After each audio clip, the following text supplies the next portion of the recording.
noite, boa noite. Uma honra receber vocês aqui, sejam bem-vindas, sejam bem-vindos a mais um Arena dos Saberes. Schopenhauer, uma vez ele observou um porco-espinho, e era um inverno rigoroso. E depois Schopenhauer viu um outro porco-espinho, e um outro, e percebeu que eles se juntavam para que eles não morressem de frio. Só que ao se juntarem, como eles tinham espinhos, um espinhava o outro. Então eles podiam morrer dos ferimentos que um provocava no outro. Quer dizer, se eles se afastassem, eles morreriam de frio. Se eles se juntassem, eles morreriam por um espetar o outro. Era preciso um equilíbrio, um meio termo.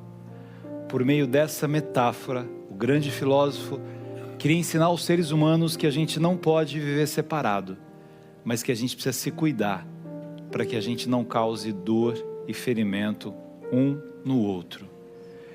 No programa de hoje, nós vamos conversar com um jovem que é uma referência no Brasil, em Portugal, no mundo, sobre o intrincado problema dessa relação entre pessoas e países.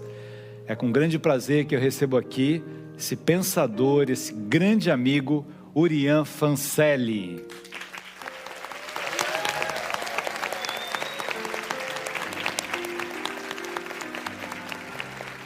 E no terceiro sinal, o segredo de Brokeback Mountain. Hoje conosco, os grandes atores Júlio Oliveira e Marcel Pierrotti.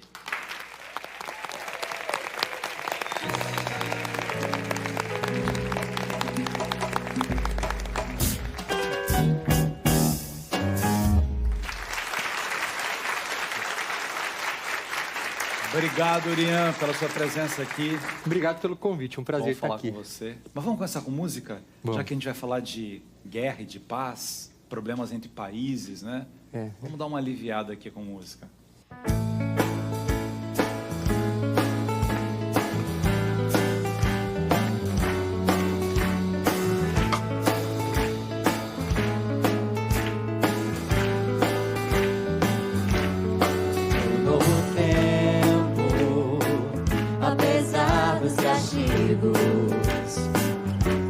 Estamos crescidos, estamos atentos, estamos mais vivos pra nos socorrer,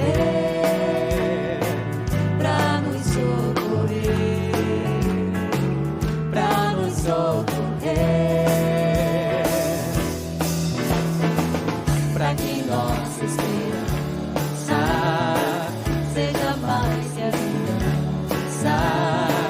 Seja sempre o caminho que se deixa de herança.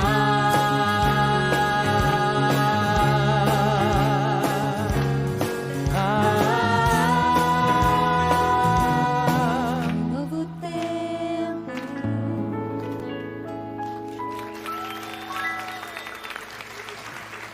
Ô André, você, quando eu comecei falando do Arthur Schopenhauer, aí você falou assim, por que ele convidou o Urian e não eu para falar um pouco de filosofia de Já que Schopenhauer? eu sou especialista em Schopenhauer, né? Por que não, né? A régua começou muito A régua lá em cima, começou lá, não. começamos com Schopenhauer, Aí né? põe esse pessoal pra cantar desse jeito, o que eu vou fazer Que aqui você vai agora? falar aqui, né? Eu tô... Bom, vamos ver o que eu entrego, né? Você vai entregar muito. Urian, obrigado pela presença. Prazer. E eu queria, a gente convidou você aqui, o mundo vive momentos de muitos conflitos, de muitas tensões, né? E a gente começou, aliás, com Schopenhauer, exatamente para pensar o seguinte, será que os homens precisam se alfinetar tanto, se ferir tanto, se destruir tanto, matar um ao outro? Precisar não precisaria, né? Mas é isso que a gente tem observado, não apenas nessa relação entre os países, mas até quando a gente olha internamente, né? A política doméstica dos lugares. A polarização extrema que tem surgido, que eu sempre falo que a polarização ela é algo que, na medida certa, ela é necessária. Porque com base nisso a gente consegue debater políticas públicas, debater ideias. E aí a consequência disso tudo, você vai construir uma sociedade, você vai dar uma cara para aquela sociedade. Só que a polarização extrema, que é o que a gente tem observado, que é essa guerra quase existencial, isso não.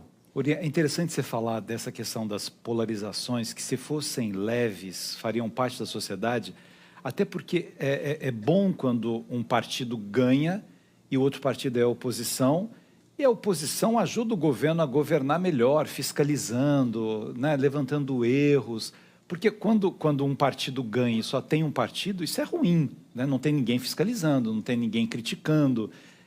Então, você tem um sentido interessante quando há uma elegância dos dois lados, e o que está acontecendo é o contrário. Na verdade, quem mais consegue trazer adeptos para o seu lado é sempre quem é mais radical. É isso mesmo? Isso tem acontecido mais. Um exemplo de um resultado eleitoral positivo que o mundo observou ao longo dos últimos meses foram as eleições do Reino Unido. Uhum. Você teve durante muitos anos um governo conservador, aí a população estava sentindo que estava na hora de trocar, o governo conservador não entregou exatamente aquilo que precisava para a população, então serviços públicos muito decadentes, o serviço de saúde britânico, que era historicamente bastante respeitado, ele era referência no mundo inteiro, ele parou de entregar também, então a população optou por uma transição, e uma das primeiras reações do governo que perdeu as eleições, do Rishi Sunak, do Partido Conservador, foi justamente de parabenizar o seu oponente, não contestar, que é uma coisa tão básica de qualquer democracia. Por falar em democracia, né? Democracia é tudo menos a vontade da maioria. E assim, as pessoas têm o costume até de banalizar a palavra democracia. Igual, eu uso sempre esse exemplo. Você está com um grupo de amigos ou com a sua família e vocês resolvem pedir uma pizza à noite. E aí vocês não conseguem entrar em um acordo sobre qual sabor de pizza vão pedir. Aí tem sempre alguém que fala, é calabresa, que é democracia, ganhou a maioria. Mas não. A democracia é plural. Não existe um povo só. E nem um único sabor de pizza. Não. Você pode pedir vários pedaços. Você pode, exato. A sociedade é plural. Então, existe diversidade de ideias, diversidade de opiniões. Então, é por isso que a melhor definição de democracia, e a democracia que a gente tem que defender para o nosso país, é um regime que transforma as visões populares em políticas públicas, ao mesmo tempo em que os direitos individuais são protegidos, os direitos das minorias. Se a gente para pensar algo que faz tanto sentido, porque as minorias sozinhas, isoladas, elas não têm o poder de eleger seus próprios representantes. Até acaba elegendo meia dúzia, mas essas pessoas, quando elas chegam lá numa posição de poder, num congresso, numa câmara, numa assembleia legislativa, elas estão isoladas, então elas não têm o poder também de apoiar aquilo que precisa para dar determinados direitos para o grupo do qual elas fazem parte. Então, no regime democrático ideal, seria todo mundo cuidar de todo mundo. E aí você não deixa ninguém para trás. Aliás, esse é o conceito do Estado, né? Se fosse o mais forte, a maioria não precisaria de Estado. Quando o ser humano faz um contrato, né, e começa a viver em sociedade, é assim, olha, vamos cuidar dos mais frágeis, vamos cuidar dos mais fracos, vamos cuidar de todos, né? Essa é a visão ideal de uma sociedade, né? Sim, e quem tem deturpado isso muito ao longo das últimas décadas, eu diria, não é algo novo, são figuras populistas, figuras autoritárias. E a gente fala em populismo, é outra palavra que foi banalizada ao longo dos últimos anos também, mas é algo completamente que corrói a democracia de dentro para fora. Foi feito um estudo há alguns anos com 46 governos em 33 países. E o que esse estudo constatou?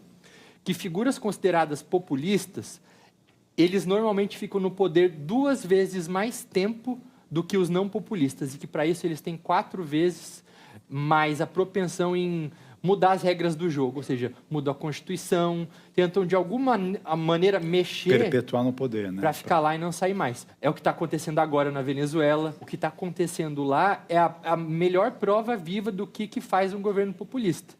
O Maduro começou com Chávez um pouco lá atrás, mas o Maduro ele fez justamente isso. Ele começou a ocupar as instituições naquele país de tal maneira que agora é um país que tem 34 ministérios, sendo que 1/3 dos ministérios é ocupado por militares. Então, os militares ficam do lado do governo, porque estão ali ganhando para isso, eles não têm incentivo para deixarem de apoiar o governo. Você tem uma Suprema Corte também. Que ele mudou toda. Que o Maduro mudou toda, é dele. Então, agora, uma oposição, ela conseguiu mobilizar toda uma população. A oposição venezuelana treinou 90 mil voluntários para que todos entendessem que eles têm o direito constitucional de terem as atas das urnas. Conseguiram 80% das atas. Essas atas foram publicadas no site. Diversos países, diversas organizações internacionais reconheceram a legitimidade dessas atas. Que a oposição ganhou a eleição, não o Maduro. Exato. E essa transição de poder não acontece. Então, a Venezuela ela rompeu relações com diversos países da região, o que é algo inédito, porque, sim, era um país sancionado pela Europa, pelos Estados Unidos, mas agora a gente observa um isolamento regional também. Então, se eu tiver que falar, o mundo hoje, ele não está melhor do que estava há 15, 20 anos atrás. Inclusive, a possibilidade de uma guerra mais generalizada hoje está muito maior. Mas, Orinha, o fenômeno que vem acontecendo é que antigamente as pessoas discutiam política com uma certa elegância. Você torce para um lado, para o outro, ganhou um lado, o outro. Hoje parece que você não pode tocar no assunto, porque vem tanta raiva, né? O que será que aconteceu?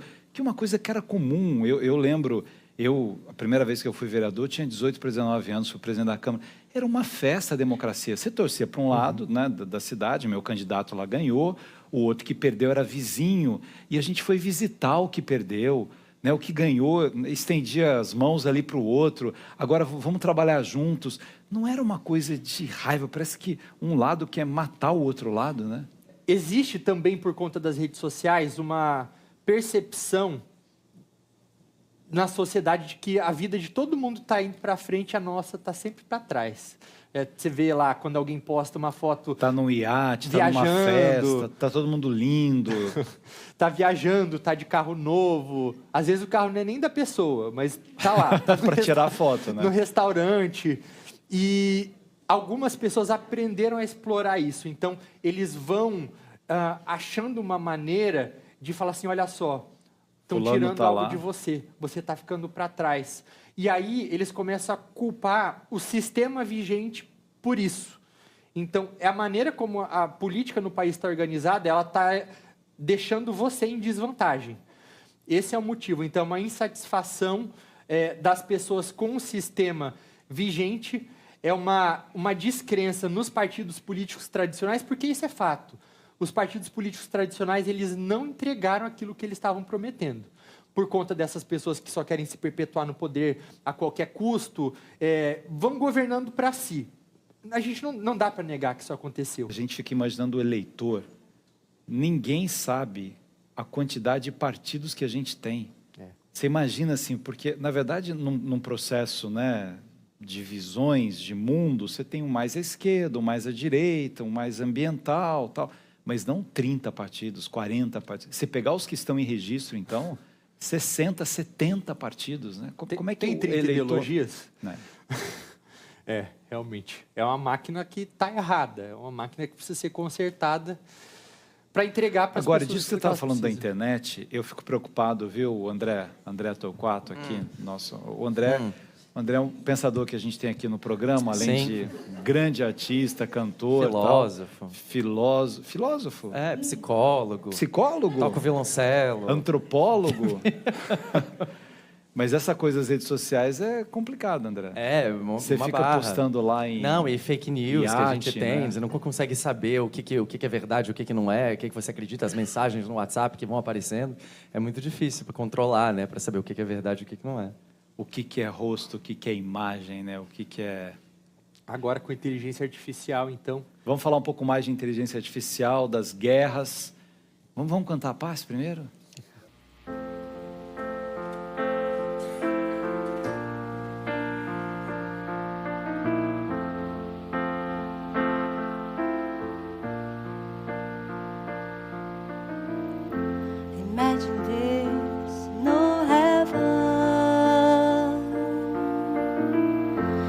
It's easy if you try. No hell below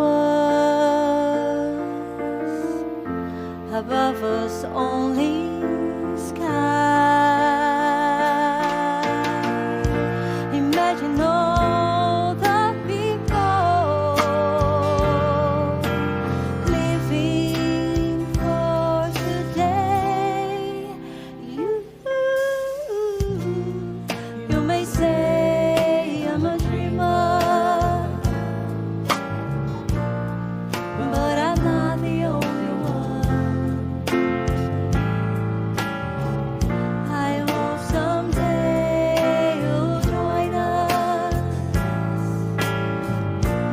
and the world will be as one.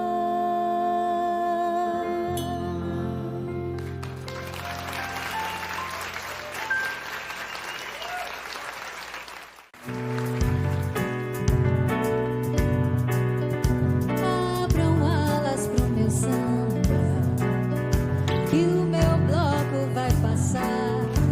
E o enredo é coragem na vida, e toda verdade é bem-vinda. E a fé no que virá, e a fé no que virá.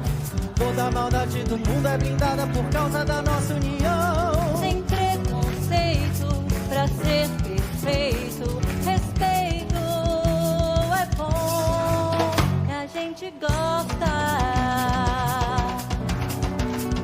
Deixa brilhar o arco-íris, que a felicidade não é opção. Só o amor é condição. Respeito é bom, que a gente gosta. Respeito é bom, que a gente gosta.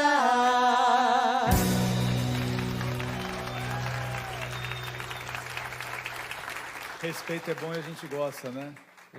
Palavra tão bonita. Bonito. E respeito, e aí Imagine também, e aí para falar de guerra. Para falar de guerra. Como que quebra esse clima agora? É. Como é que resolve o Oriente Médio? Ai, se eu tivesse a resposta. Uma região devastada, devastada, devastada de novo, volta a guerra, vai... Eu sou de origem, né? Meus avós vieram do Líbano, minha mãe da Síria, e eu lembro minha mãe com uma tristeza. Meus avós vieram por causa de guerra, minha mãe veio por causa de guerra. E aí a gente vê aquelas crianças, aquelas imagens horríveis, aquela dor daquelas mães com as crianças no colo. E parece que faltam pacifistas no mundo, gente que olha ali para aquela região e fala, não é possível, né? E no momento em que a gente conversa sobre isso, eu acho que nunca esteve tão perto dessa região ir para um conflito generalizado. Então, eu falo generalizado no sentido de puxar diversos países para dentro, sugar, puxar inclusive Estados Unidos, que é o maior exército do mundo, mais poderoso. Então, a situação lá, nesse momento agora, está muito preocupante. Com violações de direitos humanos constantes, foram pelo menos 40 mil mortos agora em Gaza, sendo que são 17 mil membros do Hamas, de acordo com dados do governo israelense. Ou seja, se a gente usar como base esse dado, são pelo menos, então, 23 mil inocentes, que é uma conta que acaba não fechando. E muitas mulheres e crianças. Pessoas Grande que não parte. têm nada a ver com guerra. A maior nada parte. A ver. Pessoas que não fazem parte de facção terrorista, são pessoas realmente inocentes que estão, de certa maneira, sofrendo uma punição coletiva por conta também, ao meu ver, de uma figura populista, de uma figura autoritária, que no caso é o primeiro-ministro de Israel, que não tem motivações para largar o poder, que ele tem algumas acusações contra ele dentro do seu próprio Ele país. estava perdendo o poder, né? Ele perdeu o poder, voltou, estava perdendo, com uma popularidade lá embaixo, e parece que ele se agarrou nessa guerra para se manter no poder, né? Então, não está boa, não está perto de ser pacificado, não existe, no curto prazo, uma solução sobre aquela solução de 2 estados, então, de você criar o Estado da Palestina. Isso está mais longe do que nunca. Tá muito triste. E Urian, uma coisa assim que, não sei se eu estou correto, mas que dá pouca esperança para o futuro, é que as crianças, elas vão sendo criadas com muito ódio do outro lado. Então, assim, né, a criança de Israel, ela cresce com ódio, né, do povo islâmico, a criança, né, islâmica, ela cresce com ódio do judeu, e é de ódio em ódio em ódio. E é claro, porque, imagina, minha mãe foi morta na guerra, meu pai foi morto na guerra, meu irmão mataram, meu filho mataram. Como é que você acalma o seu coração diante de tantas mortes, de tantos enterros, de tantos ódios, né? É nesse momento que você precisaria, teoricamente, de uma mobilização internacional. Então, você pega organizações como a ONU ou outros países que conseguem olhar para isso que está acontecendo com uma distância maior, porque, realmente, ali, ele tem cada vez mais se tornado algo existencial. Israel enxerga o Hamas e agora também boa parte dos palestinos como uma ameaça. Porque é importante falar que Hamas é uma coisa, Palestina Sim. é uma outra coisa, né? Sabe quanto % da população de Gaza era o Hamas? Era assim, número de 30 mil pessoas no meio de 2 milhões. Então, era uma minoria que conseguiu fazer com que voltasse todo um ódio contra uma população de palestinos do mundo inteiro. É algo existencial que a gente vai precisar de uma mobilização internacional para ser resolvido. Mas, ao mesmo tempo, a ONU tem se mostrado ineficaz nesse sentido. Então, é óbvio que não podemos tirar o mérito daquelas iniciativas internacionais da ONU. Então, muito importante para questões de saúde internacionais, campanhas de vacinação, de ajuda humanitária, mas a ONU ela falhou naquela principal missão pelo qual ela foi criada, que é não deixar que haja conflitos entre as grandes potências. Hoje, as chances de um conflito direto entre China ou Rússia e Estados Unidos é muito maior do que no fim da Guerra Fria. Países que têm bombas nucleares, países que têm exércitos fortíssimos, países que têm condições de destruição de uma forma inimaginável, de um lado ou de outro lado. Né? Houve no momento em 2022, um momento no qual armas nucleares, não essas armas como as de Hiroshima, de Nagasaki, são armas táticas, que elas são feitas para ter um impacto menor, só que no campo de batalha, que elas quase foram usadas na guerra da Ucrânia. Então, foi preciso contar com a ajuda da Rússia, da China e da Índia, para que entrassem para mediar isso, pedir que a Rússia baixasse o tom. Porque se você usa uma arma nuclear pequena de um lado, você quebra um acordo, uma barreira moral ali combinada que existe, e você permite com que haja um uso do outro lado também, isso começa a sair do controle. Então, uma ameaça existencial. Você acha que faltam líderes assim? Porque você olha, né? O Biden é um líder um pouco mais velho, né? Assim, não tem uma liderança internacional muito forte. A Inglaterra, que é um país que historicamente, né, teve Churchill, teve Thatcher, teve Tony Blair num outro momento. A França, o Macron tentando desenvolver, mas assim, o Putin está no meio de uma guerra também, a Rússia do outro lado, Xi Jinping está, né, uma outra constituição, uma outra, né, formação política, formatação. A China é completamente diferente das questões, embora com um poder imenso, mas faltam figuras assim?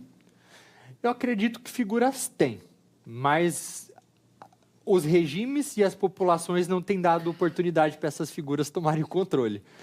Então, elas não são... Existem pessoas com boas ideias, mas elas não têm o poder da caneta. Vamos cantar? Para a gente dar uma aliviada aqui nessa conversa?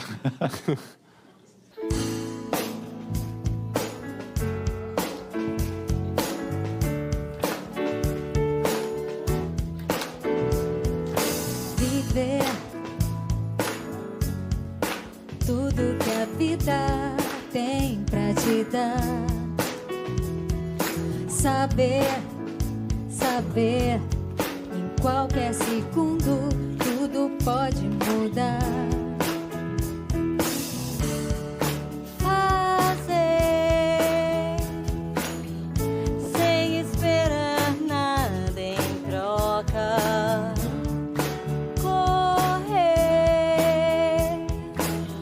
sem se desviar da rota. acreditar no sorriso e nunca se dar por vencido. Vamos amar o presente. Vamos cuidar mais da gente. Vamos pensar diferente, porque daqui só se leva o amor.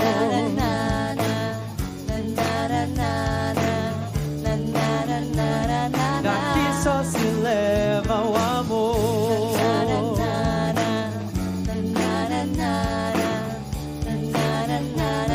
Daqui só se leva o amor.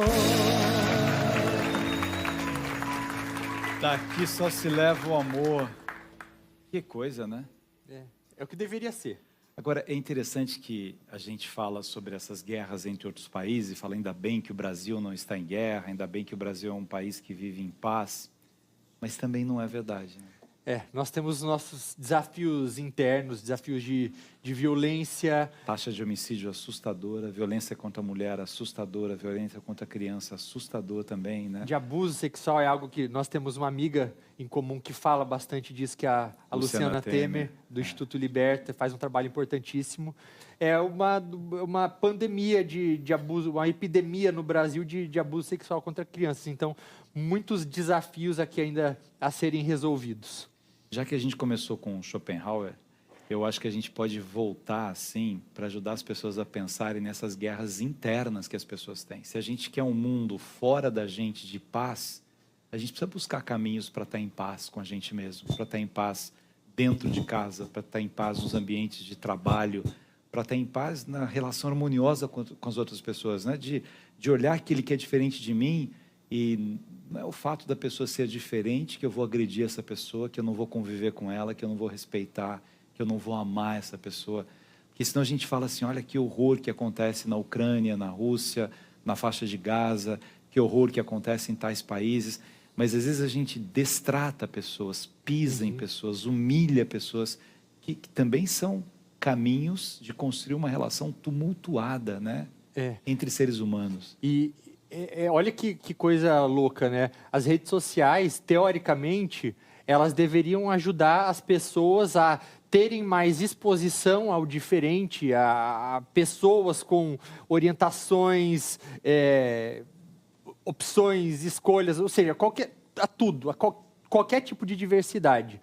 Mas não é isso que tem acontecido, por conta daquelas bolhas internas que são formadas. Eu falo que as redes sociais, elas são as páginas de viés confirmatório personalizadas para cada pessoa. Então, você só vai ter acesso a quem pensa como você vai cada vez se fechando mais, você enxerga todo mundo que não pensa igual a você como uma ameaça à sua existência. Muitos já perceberam disso, né? E tem usado disso. Agora, fiquem de olho nas eleições municipais aqui pelo Brasil, porque realmente... Guerra de um lado do outro, desconstrução de imagens, né? Então tem o efeito reverso do que era para ter. E a questão religiosa, que assim, o Brasil, historicamente, não é um país em que as religiões se desrespeitem, né? Há um sincretismo, há uma tendência de respeito a essas religiões. A gente vê um estranhamento, né, no comportamento religioso ou na utilização excessiva da religião pela política.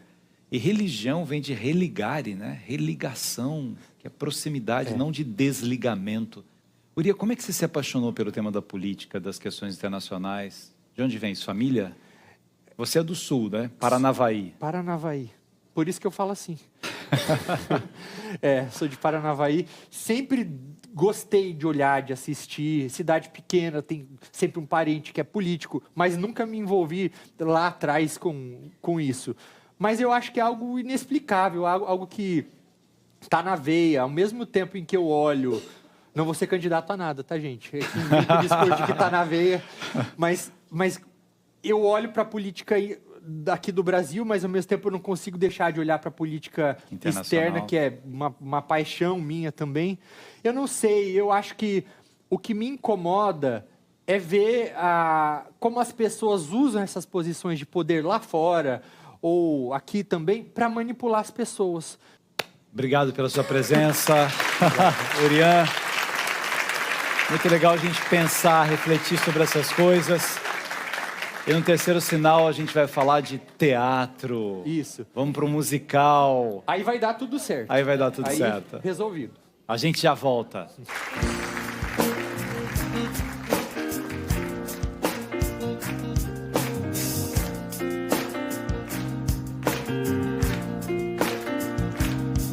Deve ter um lugar dentro do seu coração, onde a paz vive mais que uma lembrança. Sem a luz lá atrás, já nem se consegue mais encontrar o caminho da esperança.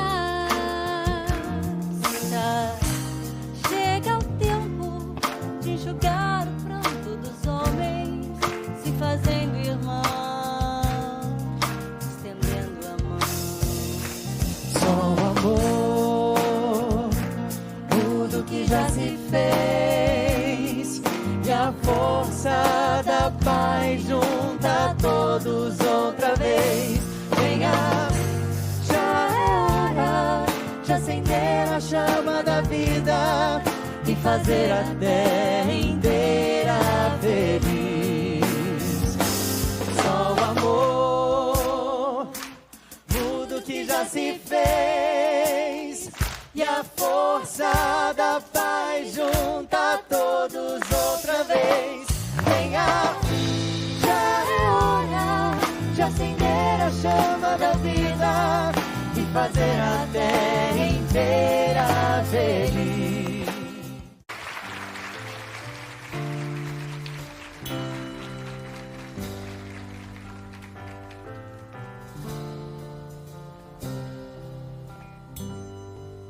You give me the wings to fly. You are the clear blue sky. I'm floating so free, so high, falling with grace for you and I. You give the wings to fly.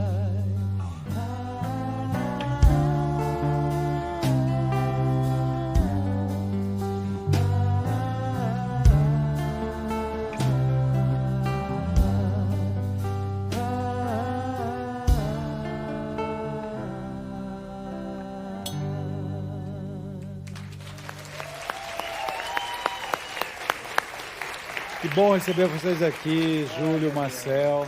Que legal. Obrigado. Que coisa linda essa música. Coisa linda essa música. Quantas vezes vocês viram o filme para se preparar para a peça?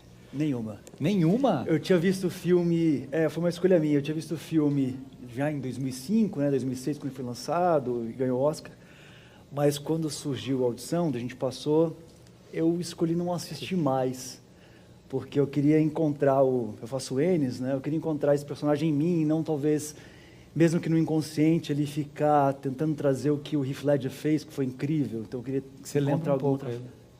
Tem uma semelhança um pouco, um olho mais puxado, um pouquinho. Você assistiu depois? Eu cheguei a assistir algumas vezes. Eu lembro que, inclusive, uma coisa que fica muito clara na minha memória é a diferença de como o filme bateu entre a primeira vez que eu assisti e agora, para poder me preparar para fazer o papel. É muito gratificante, claro, estar aqui, mas, ao mesmo tempo, é muito triste a gente perceber o quanto essa história, infelizmente, permanece atual, né? E eu acho que o teatro vem disso, né? A gente vem para levantar essas perguntas e conseguir ainda causar essa discussão de um filme que foi lançado em 2005, né? Se eu não me engano, é essa data. Ouvindo você conversar sobre respeito, sobre as guerras, né? Sobre intolerância e como isso está muito presente, né? no espetáculo, lógico, falando sobre a relação do amor, mas como a não compreensão do outro gera uma raiva, né? Porque a gente fala sobre isso, a gente fala dos anos 60 nos Estados Unidos, mas que continua presente, como o Júlio falou, dessa sociedade ao redor que está ali julgando esses personagens, essas pessoas que não conseguem ser quem elas são por medo dessa sociedade ser violenta e causar... Como que é a reação da plateia na peça? Olha, o que tem de mais engraçado, que eu acho que tem acontecido muito recentemente, é que a gente tem causado algumas crises de riso na plateia. E por incrível que pareça, vocês vão falar, nossa, como assim? Um Brokeback Mountain, né? Pois é, e o mais incrível que eu acho, porque a gente sempre está acostumado a associar o riso à graça, né?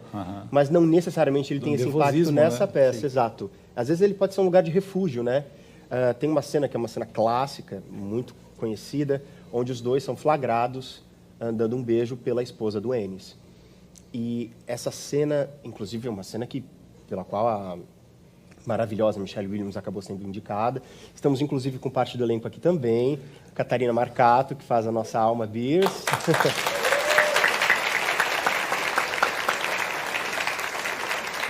E a Annelisa Schumacher, que faz a Lorraine, minha esposa. Sua esposa. Pois é. Angela de Castro, nossa preparadora vocal maravilhosa. A Ângela Essa boa que é a família milagres, do teatro, viu? né? É Ela operadora de tanta gente milagres. Sem voz, ela é. Incrível. Eu chamo ela da nossa rainha acessível. Maravilhosa. Mas aí você estava falando que nesse Pois momento, é, né? tudo isso para falar dessa cena. E esse momento, ele tem causado ou um silêncio muito impactante, muito brutal, ou ele sempre vem seguido de riso. E não é um riso engraçado, não é um riso necessariamente cômico, é um riso de refúgio. Ninguém sabe direito como lidar com aquela situação, né? É uma personagem, a Alma, que ganha uma empatia muito, muito gratuita do público por tentar ser... Quem nunca passou por uma situação assim, né? Falar de amor sempre vai atravessar o tempo. Quem nunca foi traído, quem nunca passou por uma situação de vulnerabilidade da maneira como esses personagens passam, né? O que eu acho muito bonito também é que essa é uma história de fracassados. Todos os personagens são personagens fracassados. Nenhum personagem se dá bem. Eles vivem com o que podem, da maneira como podem, como a vida se deu, né? E como se não bastasse... Sem viver o que gostariam de ter vivido. Exato. Né? E é algo extremamente comum e inerente ao ser humano, né? A nossa luta é essa, né? A gente fala de amor, mas assim, quantas pessoas, honestamente, quantas pessoas vivem o amor que desejam? É muito raro, a gente acaba aceitando aquilo que a gente acha que merece, né? A gente vai ficando em uma relação confortável, porque é mais fácil lidar com aquilo do que subir a montanha, sabe? Isso para muitas questões na vida. Então, eu acho que o texto, com essa beleza triste, ele permanece atual e ele vai, apesar de ter uma narrativa que conta a história do amor entre dois homens, ele fala de amor e atravessa essa sexualidade, porque não é somente sobre isso. A história é contada através disso, mas ela vai muito, muito, muito além.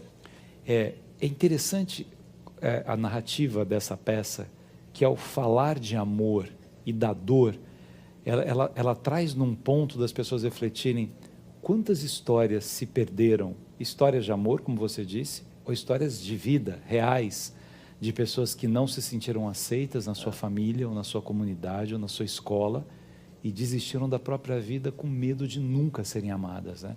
Então, é um pouco o papel do teatro, do cinema, fazer isso também, levar as pessoas a refletirem sobre isso, a pensar um pouco sobre isso.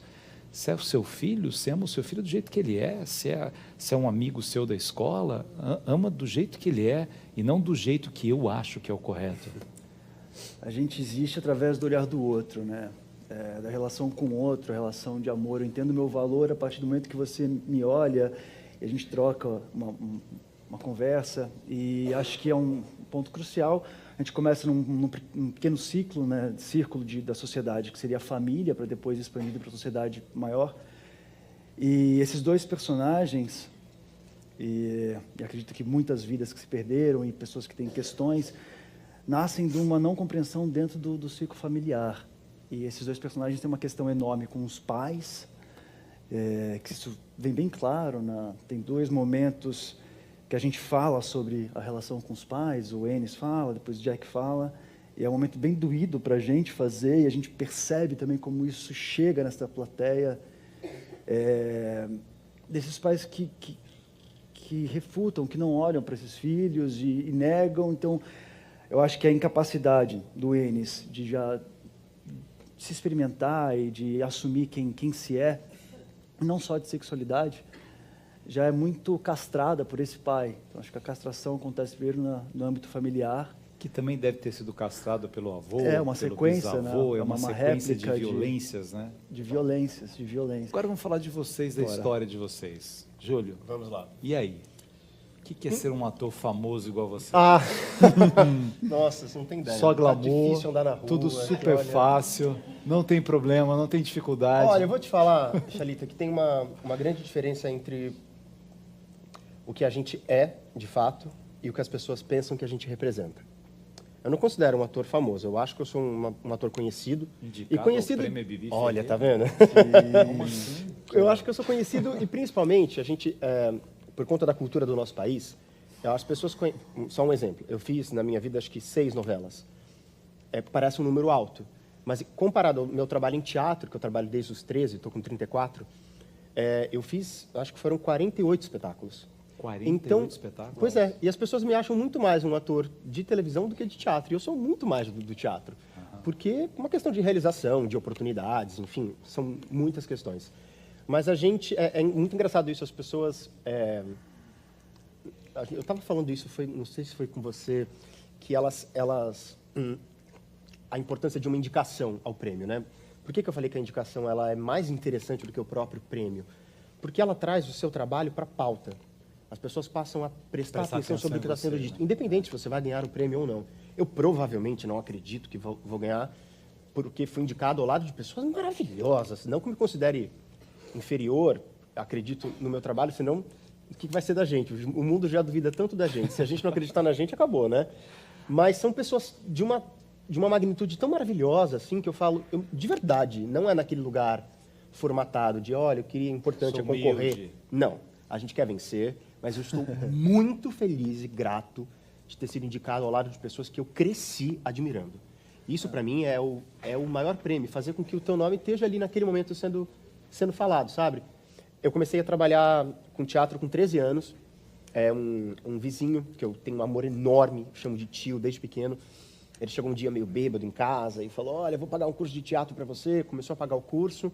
Logo depois ele parou de pagar, então minha família não tinha condição de pagar. Eu comecei a vender coxinha na feira para conseguir pagar o curso de teatro. Eu acordava de manhã no sábado, vendia para os feirantes. Isso com 14, 15 anos? Isso, assim? com 13, 14 anos.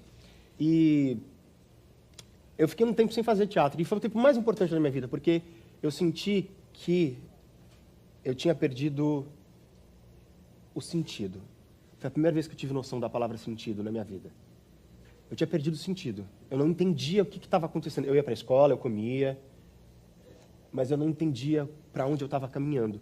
Mas eu sabia que tinha alguma coisa fazendo muita falta. E quando eu consegui juntar o dinheiro para voltar, nessa escola as coisas começaram a acontecer. Então, É tão legal a gente encontrar o lugar da gente no mundo. é maravilhoso. Né? E eu falo Você isso porque fala assim, eu quantas nasci pessoas pra tá sabem para ali, que né? estão aqui, sabe? É. Assim, que você tem um propósito mesmo, não é? Mas a relação do propósito, eu gosto muito de contar história.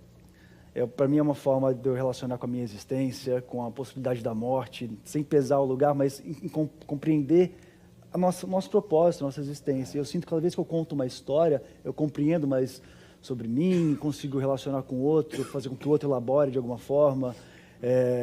Eu comecei, já faz acho que uns 6 anos, eu comecei a dirigir também, então eu comecei de uma outra forma poder contar histórias com outro olhar, tanto no teatro como no cinema.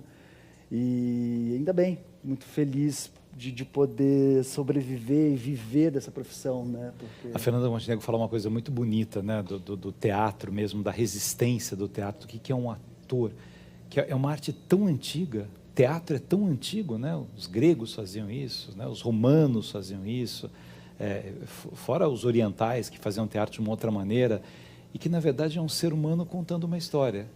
E é isso, é um ser humano contando uma história. Você pode ter mais tecnologia, menos tecnologia, pode ter um caminho para outro, mas as pessoas saem de casa e vão até um teatro, sentam para ver alguém contando uma história. E a É potência lindo isso, disso, a potência né? do que é isso, né? A gente aqui, hoje, né, que não é uma peça, mas a gente está contando histórias e a presença de todo mundo aqui é totalmente diferente de estar num celular ou estar num filme. Isso aqui, para mim, por mais que a gente tenha uma tecnologia de um microfone, de uma câmera registrando esse momento, isso, para mim, nunca vai morrer. O teatro tem uma potência de humano vendo humano que é gigante, né? Obrigado pela presença de vocês. Muito bom receber vocês aqui. Obrigado a essa plateia linda. Obrigado. Que pena, está acabando o programa, mas uma honra receber vocês aqui.